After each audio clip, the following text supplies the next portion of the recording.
Hello बच्चों, कैसे हैं आप लोग। आई होप आप लोग बहुत अच्छे होंगे। और लास्ट लेक्चर जो था बच्चों, आपको सीरीज कॉम्बिनेशंस और पैरेलल कॉम्बिनेशन के बेस पे मैंने आपको न्यूमेरिकल प्रैक्टिस करवाया था। अगर आपने वो लेक्चर नहीं देखा है तो प्लेलिस्ट सेक्शन में जाकर के आप चेकआउट कीजिए, या फिर मैं इसका लिंक आपको डिस्क्रिप्शन में प्रोवाइड करवा दूंगा, राइट। और अगर आपने देख रखा है तो बहुत अच्छी बात है। तो चलिए, आज जो हम कवर करने वाले हैं ना बच्चों, वो आज हम करेंगे इलेक्ट्रिक एनर्जी को कवर करने वाले हैं। और आज का जो लेक्चर है ना, काफी इंपॉर्टेंट होने वाला है, क्योंकि आपको इलेक्ट्रिक एनर्जी से रिलेटेड जितने भी टॉपिक है, जितने भी कॉन्सेप्ट है, उन सभी कॉन्सेप्ट को आज हम वन बाय वन करके डिटेल कवर करने वाले हैं इस लेक्चर में। तो क्या क्या सीखने वाले हैं आज हम लोग। इलेक्ट्रिकल एनर्जी को हम इनके डेफिनेशन को समझेंगे, राइट। इनका फॉर्मूला का डेरिवेशन भी हम आपको दिखाएंगे, है ना। डेरिवेशन ऑफ फॉर्मूला यानी इलेक्ट्रिकल एनर्जी का जो फॉर्मूला है कैसे ड्राइव करेंगे, ये हम आपको सिखाएंगे। And after that SI unit of electric charge. कई बच्चे का ये डाउट रहता है कि एनर्जी के एसआई यूनिट कैसे निकालेंगे, तो वो भी हम आपको समझाएंगे, राइट। उनके बाद example of electrical energy, right. Electrical energy का एग्जांपल समझाएंगे। और लास्ट में जो सबसे इंपॉर्टेंट है बच्चों, वो daily use of electric energy का भी हम आपको दिखाएंगे कि हम इलेक्ट्रिकल एनर्जी का अपनी लाइफ में कहां-कहां यूज करते हैं और कितने ही इंपॉर्टेंट है इन सभी को समझना, राइट। तो चलिए स्टार्ट करते हैं बिना डिले किए हुए। सबसे पहला पॉइंट देखो, सबसे पहला पॉइंट क्या है, हमें समझना है इलेक्ट्रिक एनर्जी। देखो, इलेक्ट्रिक एनर्जी होता है क्या बच्चों, इनको हमें समझना है पहले। देखो, इलेक्ट्रिकल एनर्जी जो होते हैं ना, वैसे अगर जनरली देखा जाए, राइट, कि इलेक्ट्रिक यानी movement of electron one object to another object, that is called electrical energy. क्या समझा आपने कि एक ऑब्जेक्ट से दूसरे ऑब्जेक्ट तक उनके इलेक्ट्रॉन को जो ट्रांसफर करता है ना, that is called electrical energy. उसको हम लोग इलेक्ट्रिकल एनर्जी कहते हैं। ये तो चलो आपको समझ में आ गया कि movement of electrons one object to another object is known as electrical energy. क्या पेपर में ऐसे ही लिख देंगे? जी नहीं। अगर आपको इसका डेफिनेशन पूछा जाता है तो प्रॉपर डेफिनेशन कैसे लिखेंगे आप वो देखिए। Electrical energy is the power and actions charged particles have caused and actions या move an object। किसी भी ऑब्जेक्ट यानी मूवमेंट होती है चार्ज पार्टिकल्स का, और चार्ज पार्टिकल्स मूव कब होगा? फ्लो ऑफ इलेक्ट्रॉन्स होता है। बात समझ में? ये डेफिनेशन आप लिख दोगे, पूरे मार्क्स मिल जाएगा। तो ये तो आपको डेफिनेशंस था। अभी हमने आपको बताया कि इलेक्ट्रिक एनर्जी क्या होता है। मूवमेंट क्या लिखेंगे? MOVEMENT, movement of electrons one object to anothers, ठीक है। ANOTHE, अनदर्स ऑब्जेक्ट, ठीक है। तो एक तो ये बात होगी। कलर में थोड़ा चेंज कर लेता हूं, आप समझ पाओगे, ब्लैक ले लेता हूं, ठीक है। तो ये क्या होगा? Movement of electrons one object to another object, यानी एक ऑब्जेक्ट से दूसरे ऑब्जेक्ट तक की जो मूवमेंट होती है, that is called electrical energy. तो ये आपको डेफिनेशन क्लियर हो गया? ओके, आगे बढ़ते हैं। अब इनका हम लोग डेरिवेशन देखने वाले हैं। डेरिवेशंस ऑफ फार्मूला, यानी इसका जो फार्मूला होता है बच्चों, जो इलेक्ट्रिकल एनर्जी होता है ना, वो वर्क डन के बराबर होता है। वर्क डन को हम लोग क्या होता है? इलेक्ट्रिकल एनर्जी बोलते हैं। और इसका जो फार्मूला होता है VIT, है ना। क्या होता है? VIT। ये हम डिराइव करने वाले हैं। ये आज हम प्रूफ करके दिखाएंगे कि कैसे ये फार्मूला आएगा। बहुत ही बच्चों को ये डाउट रहता है, सिर्फ फार्मूले रट लेते हैं, याद कर लेते हैं, न्यूमेरिकल को प्रैक्टिस करने लग जाते हैं, बट फार्मूला आया कैसे, बना कैसे, ये चीज को समझना बहुत जरूरी है। क्योंकि आने वाले समय में बच्चों इस पे आपको बहुत सारे कांसेप्ट क्लियर होते हैं। इन चीजों से और कई सारे क्वेश्चन को भी सॉल्व कर पाओगे अगर आपको बेसिक चीजें क्लियर होती है। सो चलिए, तो इससे पहले हमें क्या करना है, इस फॉर्मूले को हमें क्या करना है? प्रूफ करना है, ठीक है। इस फॉर्मूले को हमें क्या करना है? प्रूफ करना है। तो क्या करेंगे? सबसे पहले हम क्या लेते हैं? कंडक्टर लेते हैं। चलिए, तो हमने क्या ले लिया बच्चों? एक कंडक्टर ले लिया। ये हमने कंडक्टर ले लिया, ठीक है। अब आप देखो, ये बच्चों कंडक्टर है, तो कंडक्टर में क्या होता है? फ्री ऑफ इलेक्ट्रॉन्स होता है, ठीक है। तो इस कंडक्टर में क्या होगा बच्चों? इस कंडक्टर में क्या होता है? फ्री ऑफ इलेक्ट्रॉन्स होता है। क्या होता है? फ्री ऑफ इलेक्ट्रॉन्स होता है जी। क्या होता है? फ्री ऑफ इलेक्ट्रॉन्स होती है, ठीक है। तो किसी भी कंडक्टर में क्या होता है? फ्री ऑफ इलेक्ट्रॉन्स होता है। और वो जो इलेक्ट्रॉन्स होता है ना, वो जिगजैग डायरेक्शन में मूव करता है। यानी आप ऐसे समझिए, यहां हमने कंडक्टर ले लिया, ठीक है। अब देखो, एक इलेक्ट्रॉन इधर जा रहा है, एक इलेक्ट्रॉन इधर जा रहा है, एक इलेक्ट्रॉन इधर जा रहा है ना, एक इलेक्ट्रॉन इधर जा रहा है, एक इलेक्ट्रॉन इधर जा रहा है, एक इलेक्ट्रॉन इधर, क्योंकि इसके पास कोई डायरेक्शन ही नहीं है। जैसे आपका अगर गोल सेट नहीं किए हो बच्चों कि आपको 90% लाना है या 95 लाना है, तो आपका कोई मिशन ही नहीं है, आप कैसे भी तैयारी करो। तो जब गोल सेट करते हैं ना, तो आप उस गोल को टारगेट करके डेली आप प्रैक्टिस में लग जाते हैं। तो वही है, अभी इस कंडक्टर के पास कोई गोल ही नहीं है, क्योंकि इसका टारगेट सेट नहीं है कि नहीं? टारगेट नहीं तो जिगजैग डायरेक्शन में, कभी इससे कभी उससे कभी उससे, जैसे आप लोग करते हो, कभी एनसीईआरटी को सॉल्व कर लेते हो, कभी जैसे मान लो पराची का बुक सॉल्व कर लेते हो, कभी रेफरेंस ले लेते हो, कभी पीवाईक्यू लगा लेते हो, कभी और भी कुछ नोट से पढ़ लेते हो, है कि नहीं? पहले आप एक चीज को अच्छे से कवर करें। अगर आप एनसीईआरटी देख रहे हैं तो एनसीईआरटी के डिटेल को समझिए, समझ रहे हो? अगर आप रेफरेंस से पढ़ते हो तो पहले रेफरेंस से अच्छे से समझो, किसी एक चीज को तो अच्छे से समझिए, वही चीजें हैं यहाँ पे, राइट? चलो, तो ये हमने समझ में आ गया फ्री ऑफ इलेक्ट्रॉन होता है, किसी भी कंडक्टर में तो फ्री ऑफ इलेक्ट्रॉन होता है। तो अब क्या करेंगे हम इसे फ्री ऑफ इलेक्ट्रॉन है तो इसे प्रॉपर एक डायरेक्शन में मूवमेंट करवाना है, तो इसके लिए हमें क्या करना पड़ेगा, इसमें एक पोटेंशियल क्रिएट करना पड़ेगा। तो अब हमने यहाँ पे एक बैटरी लगा दिया बच्चों, है ना? क्या लगा दिया? एक बैटरी से इसको कनेक्ट कर दिया। अब देखो हमने यहाँ पे एक बैटरी से इसे कनेक्ट कर दिया, तो ये नेगेटिव टर्मिनल है, तो यहाँ पे क्या होगा, नेगेटिव चार्ज इलेक्ट्रॉन आ जाएगा, ठीक है? और यहाँ पे क्या होगा, पॉजिटिव हो जाएगा टर्मिनल, यानी ये जो टर्मिनल है हमारे पॉजिटिव टर्मिनल्स हो जाएगा और ये नेगेटिव टर्मिनल्स हो गया। अब देखो, अब इसके पास एक नेगेटिव हो गया, अब अगर यहां से कोई इलेक्ट्रॉन जा रहा है ना, तो वो इलेक्ट्रॉन्स का डायरेक्शन इस तरीके से हो जाएगा। अब ये इलेक्ट्रॉन्स प्रॉपर एक डायरेक्शन में मूवमेंट करेगा। क्या होगा?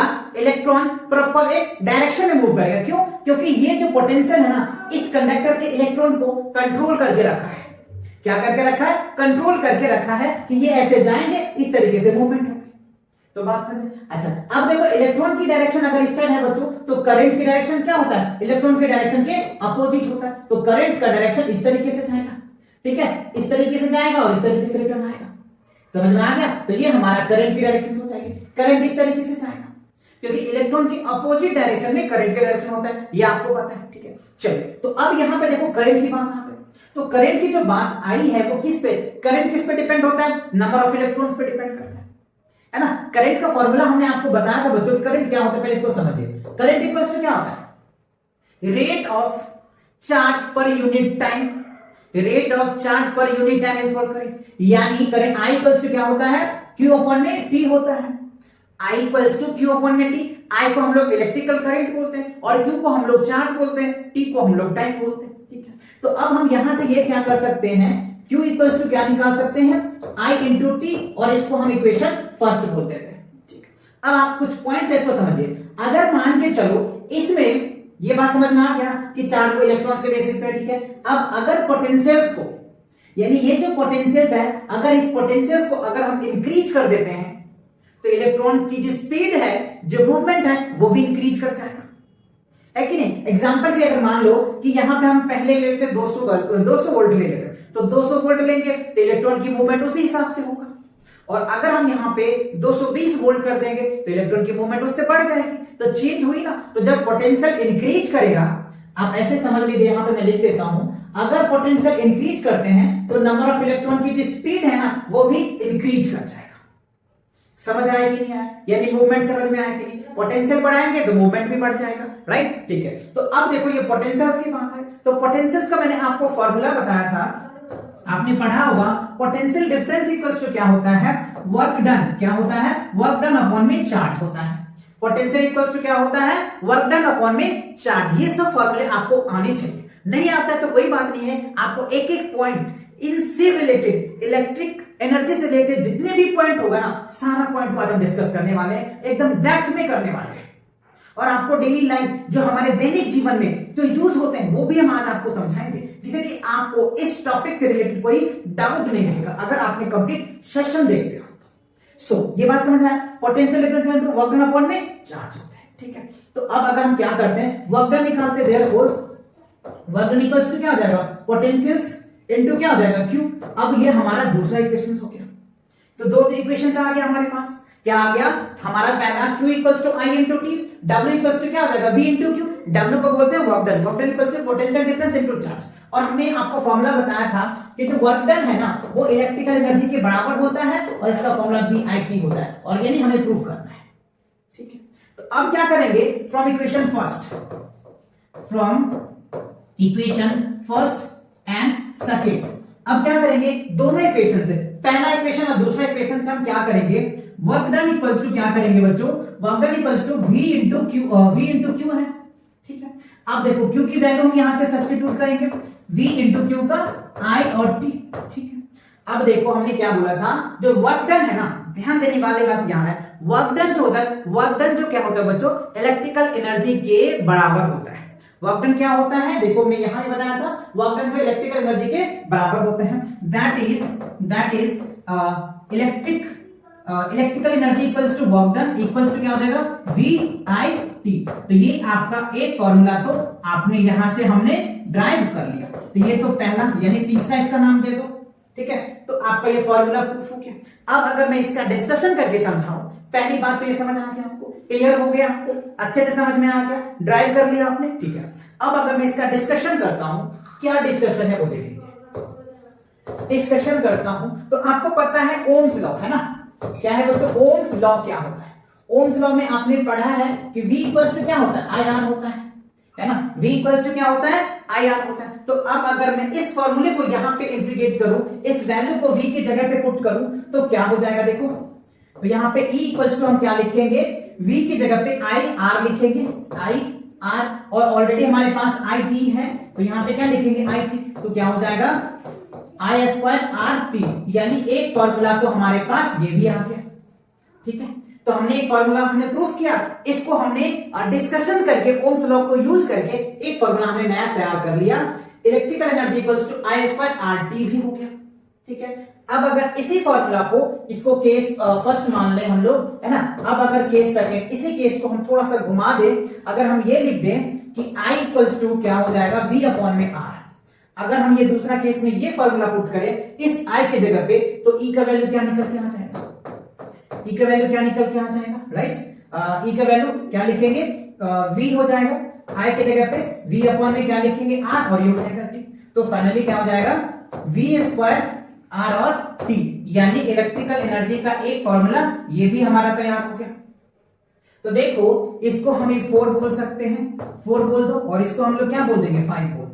तो हमने क्या देखा, इलेक्ट्रिकल एनर्जी का 3 फॉर्मूले आ गए हमारा, तीनों फॉर्मूले से हम इनके न्यूमेरिकल को भी सॉल्व करवाएंगे आपको। इसके बाद पावर का लेक्चर आएगा बच्चों, पावर का लेक्चर बहुत ही इंपॉर्टेंट होने वाला है, क्योंकि इलेक्ट्रिकल एनर्जी और इलेक्ट्रिकल पावर दोनों रिलेटेड करता है। तो ये दोनों टॉपिक कराने के बाद मैं इस पे न्यूमेरिकल आपको प्रैक्टिस करवाऊंगा। तो आज का सेशन जो कंप्लीटली बच्चों इलेक्ट्रिकल एनर्जी पे ही बेस्ड है। तो ये आपको समझ में आ गया। एक फॉर्मूला आपको ये याद कर लेना, electrical energy equals to VIT V4 और potential I4 electric current T4 time, और एक फॉर्मूला ये तो आपको पता है, I4 electric current, R4 resistance, T4 time, और इस केसेस में भी आपको पता है पोटेंशियल डिफरेंस, R को हम लोग बोलते हैं रेजिस्टेंस, T को बोल देते हैं टाइम।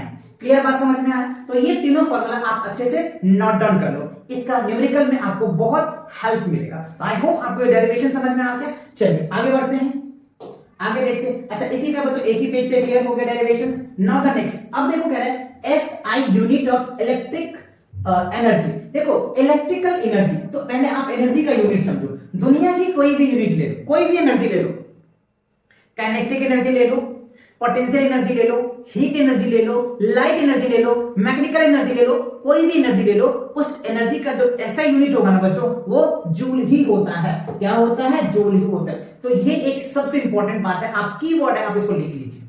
कभी भी आपको पूछा जाए कि पोटेंशियल्स का है ना, पोटेंशियल्स का पीई, पोटेंशियल एनर्जी का ऐसा यूनिट क्या होता है, तो आप बोल देंगे जूल होता है। काइनेटिक के का अगर आपसे पूछा जाए तो ऊपर भी जूल होता है, और एमई मैकेनिकल एनर्जी का पूछा जाए तो ऊपर भी वही होता है, लाइट एनर्जी का पूछा जाए तो ऊपर भी वही होता है, हीट एनर्जी का पूछा जाए तो ऊपर भी वही होता है। ऐसा यूनिट जितने भी एनर्जी है सबका जूल होता है, आप माइंड में सेट कर लें।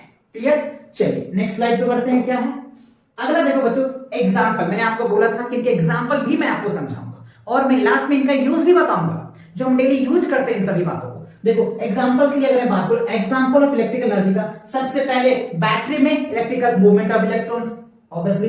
देखो बच्चों टोस्टर्स, जिसमें आप ब्रेड को सेकते हो, दैट इज कॉल्ड टोस्टर्स, उसमें भी इनका यूज होता है, मूवमेंट ऑफ इलेक्ट्रॉन्स होती है। फोन, आजकल पता है फोन का क्या जमाना है ना, विंड टर्बाइन्स है बच्चों, सोलर सेल्स है, लाइटनिंग है। ये तो कुछ एग्जांपल्स थे जो मैंने अभी आपको समझाया, इनके यूजेस दिखाए, क्योंकि आने वाले जो पेपर्स है ना बच्चों, आपके नॉलेज के बेस पे पेपर तैयार होगा, है ना। जो आपका जो इस जो 2025 वाला जो होगा बच्चों, 2025 का जो बोर्ड एग्जाम्स होंगे ना, उसमें आपको 24-25 का जो बोर्ड एग्जाम होंगे, उसमें आपके कंसेप्ट से क्वेश्चन पूछे जाते हैं। तो इसीलिए मैंने कंसेप्ट लेक्चर में डिटेल्स पॉइंट को लिया है, समझ आ रहा है। चलिए अब क्या बढ़ेंगे नेक्स्ट, आगे देखो क्या है, अब देखो daily use of electrical energy, daily use में आपको दिखाने जा रहा हूं जिससे कि आपको फील आएगा आपको क्यों पढ़ना है। कई बच्चे तो उसके माइंड में क्वेश्चन उठता है कि सर ये सारी चीज मैं क्यों पढ़ता हूं, हमारे लाइफ में इसके यूज क्या है। तो ये यूज यही है बच्चों, यही यूज है, इसी में आप इंप्लीमेंट कर सकते हैं अच्छे से नॉलेज लेकर के इसको और भी आप यूजफुल बना सकते हैं। जैसे देखो आप लाइटनिंग आजकल देखते होंगे कि हर एक घरों में अच्छे से अच्छे लाइटनिंग किया जाता है जो आप देख पा रहे होंगे। उसके बाद दूसरा देखो हीटर है बच्चों, हीटर तो आपको पता है ठंड अगर आती है तो सबको आग सेकनी पड़ती है, तो वहां पे इसकी यूजेज होती है, राइट। अगर आप इन चीजों को समझोगे ना तब ये सब चीज आप इसमें इंप्लीमेंट कर सकते हो, है कि नहीं। नाउ द नेक्स्ट, ये आप देख लो कूलर। अगर कोई भी चीज जैसे मान लो अगर हमारे पास लैपटॉप है या मोबाइल है या फिर और भी ऐसे कुछ गैजेट है जो ज्यादा हॉट हो जाता है, ज्यादा गर्म हो जाता है तो उससे ठंड करते हैं, या आप एसी चला दे तो ज्यादा आपको गर्मी लगती है, या जैसे भी आप समझ, तो वो कूलिंग करने की एक सिस्टम भी होती है। नाउ द नेक्स्ट, इसका तो आप बच्चों देख ही रहे कंप्यूटर्स का। नाउ द नेक्स्ट, रेफ्रिजरेटर देखो बच्चों, ये सब क्या है हमारे लाइफ में डेली हम डेली देखते हैं, बट इसकी यूजेस को समझ नहीं पाते हैं कि इसमें यूज किस चीज का हो रहा है। तो ये चीज आपके माइंड में आनी चाहिए कि ये हमारी लाइफ की बहुत इंपॉर्टेंट रोल करता है, इसीलिए हमें इन सब टॉपिक को एकदम डीपली पढ़ना पड़ेगा जिससे कि हम इसका यूज को समझ पाए, इस पे हम कुछ काम कर सके, जिससे कि आगे जाने वाले में हायर एजुकेशन आप जाएंगे तो ये चीज को समझ आएगा आपको, तो इसमें आप इंप्लीमेंट करके कुछ नया क्रिएट कर सकते हैं, राइट। नाउ द नेक्स्ट, आजकल देख रहे हो बच्चों इलेक्ट्रिकल ट्रांसपोर्ट चल रहे हैं, कई बसेस चल रहे हैं, मेट्रो चल रहा है ना, बहुत सारी चीजें हैं, तो पब्लिक ट्रांसपोर्ट में भी इसका यूजेस हो रही है। नाउ द नेक्स्ट, आने वाले टाइम जो बच्चों मशीन का, इलेक्ट्रिकल मशीन्स की भी बहुत सारे डिमांड है आजकल। आप देख रहे हो कि कई सारे वर्कर कम होते जा रहे हैं बिकॉज ऑफ दैट, क्योंकि आजकल तो बहुत ऐसे काम है जो मशीन खुद ही करने लग जा रहा है, तो वहां पे भी इलेक्ट्रॉन्स का यूज होता है, मूवमेंट ऑफ इलेक्ट्रॉन्स वहां पे तो होता है, जो इलेक्ट्रिकल मशीन्स होते हैं वो इलेक्ट्रॉन्स की वजह से ही तो चल पाता है कि नहीं।